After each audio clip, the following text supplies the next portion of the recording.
Hey guys, I'm back in with another video. Today is day 30 of the Squat Everyday program. Can't believe it's been a month, it's gone by real quick. By the way, before I continue, Happy New Year to all you guys out there. Hope you guys have a good one. So yeah, day 30 today. I hit a top set of 180, and then I did the usual 5 sets of 5 at 70%, which kind of went well. I focused on form with those.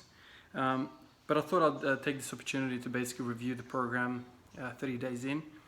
I've kind of had a good chunk of time now to properly get a feel for it this time around, and basically give you guys a update / review on how I'm going. So I'm just having a look at my logbook here, and I can see for the first 5 workouts I didn't do any back off sets.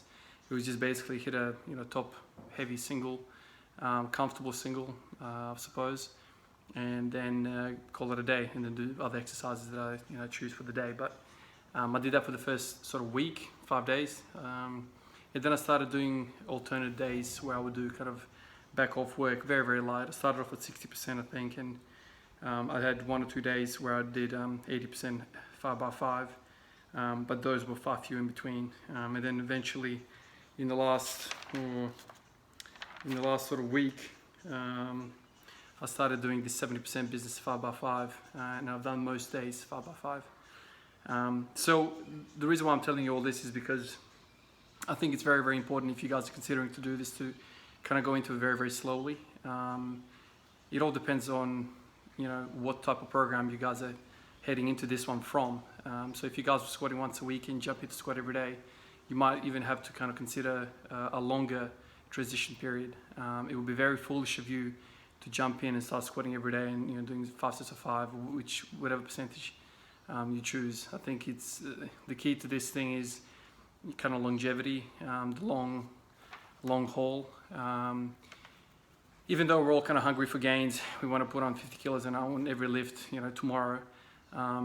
This is not a program to mess around with. So the Bulgarians, how I understand it at least, didn't train like this. So when people call this a Bulgarian program, they will be wrong. So I guess this is a Bulgarian light program. I've heard that term used before, because the true Bulgarian, under the coach Ivan Abdjaev, they basically trained 8 hours a day. Those dudes had training as a job, so it was kind of like a 9 to 5. And they would squat 3 to 4 times a day, amongst all the other lifts, clean and jerks and snatches. So if you want to call this Bulgarian, it's incorrect, but whatever, you can use the term loosely. But with this type of training, you have to ease into it. The dudes that were doing this back in the day in Bulgaria were elite athletes. These guys had many years of training under the belt, so they had the sort of the background work already done. So if you're an intermediate, kind of like me, and you throw yourself into everyday programming and you just go hammer and tongs, a couple of things can happen, and injuries is one of them. And the other thing you should definitely consider is weaknesses. By that I mean, squatting is one movement, albeit it's a compound movement. It's a very I guess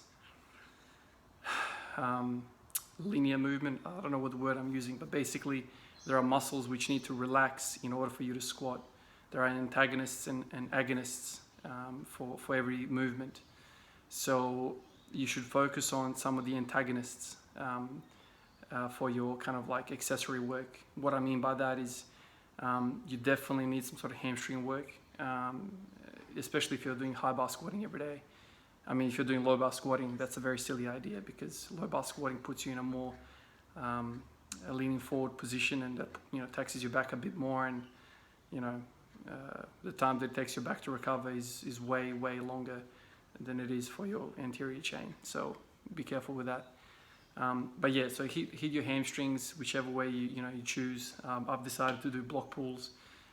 It hits sort of the hamstring glute area quite well. But the reason why I tell you this is because if you keep hammering the quads and you leave the hamstrings out of the mix for a good chunk of time, you will start developing knee issues. So I believe. So I think, my approach has always been like that. You always have to kind of think of the yin and the yang. Not only that, but you also should consider some sort of core work, just to support the squat every day. Like, your spinal erectors are getting plenty of work squatting, but maybe some of the anterior chain doesn't, of the core. So, I've kind of been messing around with knee raises, not every single day. I throw them in once in a while, kind of like block pulls, but just make sure they get the attention as well. This is all part of like a balanced program to support squat every day. So it's not just simple as jumping in and squatting every day. I've had 2 other occasions where I've attempted to squat every day. The first time I was an idiot. I basically did exactly what I was doing, except I did it every day, which was very, very silly on. I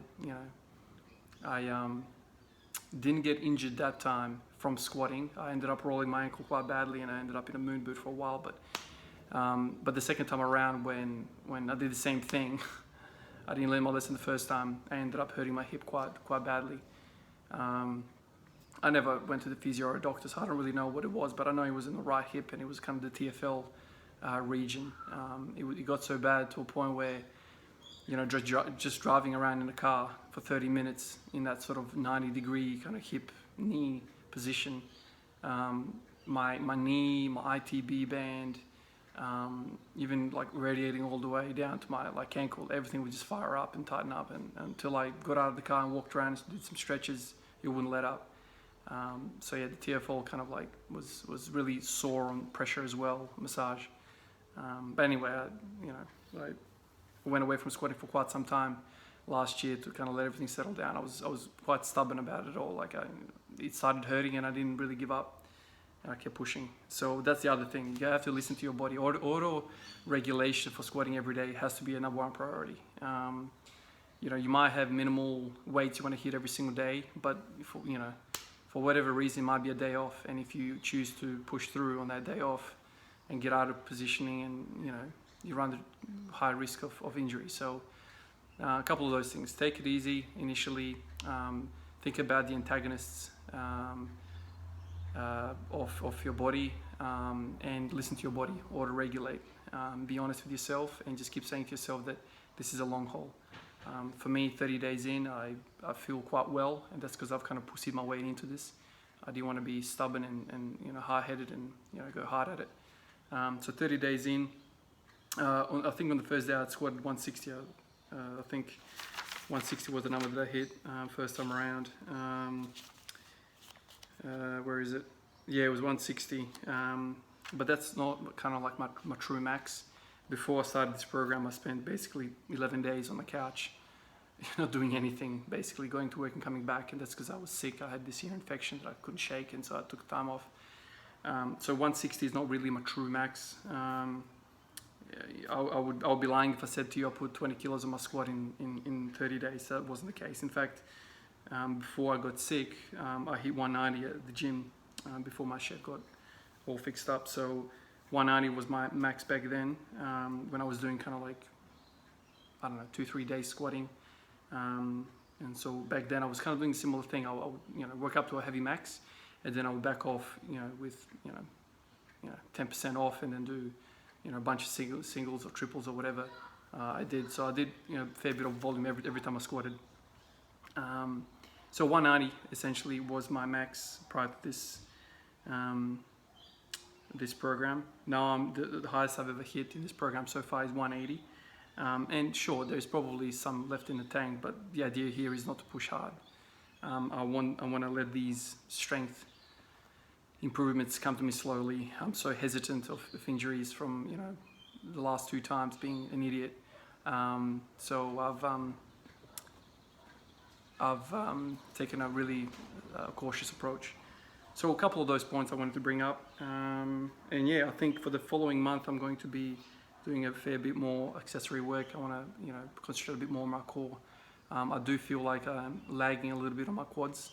When I kind of get out of the hole, I feel like that's not the problem. When my knees kind of get to like 90-degree angle, I feel like, I don't know, like my body goes into a transition period between, I don't know, hip extension and knee extension. I don't know. I just feel like it's not a smooth transition. So I'll try and hit the core a little bit more and do some more of these slow eccentrics on the back offsets. But yeah, that's about it, guys. I thought I'd make this video just to kind of give you a heads up on how I'm feeling, what I'm thinking 30 days in, and let's see how it goes. Hopefully I keep going, hopefully I stay away from injuries, and hopefully you guys see some more weight put on the bar. But yeah, that's all I want to say on this today. I'll catch you guys tomorrow, I guess. See ya.